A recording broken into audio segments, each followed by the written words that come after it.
Hello বন্ধুরা, আমি মনোজিৎ। আপনারা দেখছেন অভিভূত ইউটিউব চ্যানেল। স্বাগতম আপনাদের চ্যানেলে। আজ আমরা কথা বলবো পৃথিবীর 5টি সবথেকে বিপজ্জনক প্রাণী সম্পর্কে, যারা মানুষের জন্য প্রাণঘাতীও হতে পারে। এই প্রাণীগুলি দেখতে এতটাই সুন্দর, নিরীহ বা লাজুক, কিন্তু এটা ততটাই ক্ষতিকর। এদের সঙ্গে সাবধানতা অবলম্বন করাটাই শ্রেয়। চলুন শুরু করা যাক। Number 1, box jellyfish. প্রথমে বলবো বক্স জেলিফিশের কথা। অস্ট্রেলিয়ার উপকূলে এই জেলিফিশ পাওয়া যায় এবং এটি অত্যন্ত বিষাক্ত। এর লম্বা টেন্টাকলসের মধ্যে থাকে এমন এক ধরনের বিষ যা মানুষের শরীরে মারাত্মক প্রতিক্রিয়া ঘটায়। এর দংশনে প্রচণ্ড ব্যথা সৃষ্টি হয় এবং কখনো কখনো এটি মানুষের মৃত্যুর কারণ হতে পারে।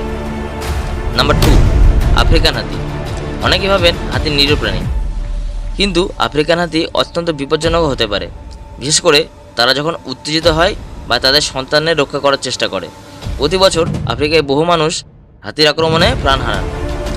এদের বিশাল আকৃতি ও প্রচণ্ড শক্তি তাদের অত্যন্ত বিপজ্জনক করে তুলেছে। নাম্বার 3, মশা।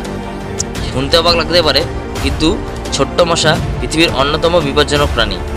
এর মাধ্যমে ম্যালেরিয়া, ডেঙ্গু, জিকা ভাইরাস এবং অন্যান্য মারাত্মক রোগ ছড়িয়ে পড়ে, যা প্রতি বছর লাখ লাখ মানুষের মৃত্যু ঘটায়। তাই মশার কামড় থেকে নিজেকে বাঁচানো অত্যন্ত জরুরি। নাম্বার 4, নীল রঙের ডাঙ্গার অক্টোপাস। এই ছোট্ট অক্টোপাসকে দেখলে মনে হবে খুব নিরীহ, কিন্তু এর বিষ খুব মারাত্মক। অস্ট্রেলিয়া এবং দক্ষিণ পূর্ব এশিয়ার উপকূল অঞ্চলে এটি পাওয়া যায়।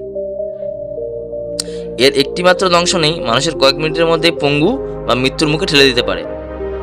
নাম্বার 5, হিমালয়ান ভাল্লুক। শেষে বলবো হিমালয়ান ভাল্লুকের কথা। যদিও এরা মূলত নিরামিষভোজী, কিন্তু যদি কোনো কারণে এরা আক্রমণাত্মক হয়ে ওঠে, তখন তাদের থেকে পালানো প্রায় অসম্ভব। বিশেষ করে পাহাড়ি এলাকার মানুষ যারা ভ্রমণে যান, তাদের জন্য হিমালয়ান ভাল্লুক একটি বড় বিপদ হতে পারে।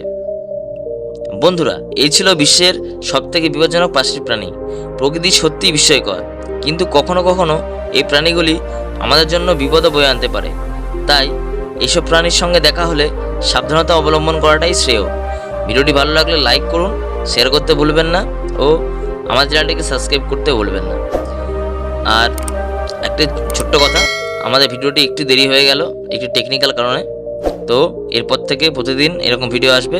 আপনারা যারা যারা এখনও সাবস্ক্রাইব করেননি, তারা চ্যানেলটিকে সাবস্ক্রাইব করে সাথে থাকুন। ধন্যবাদ।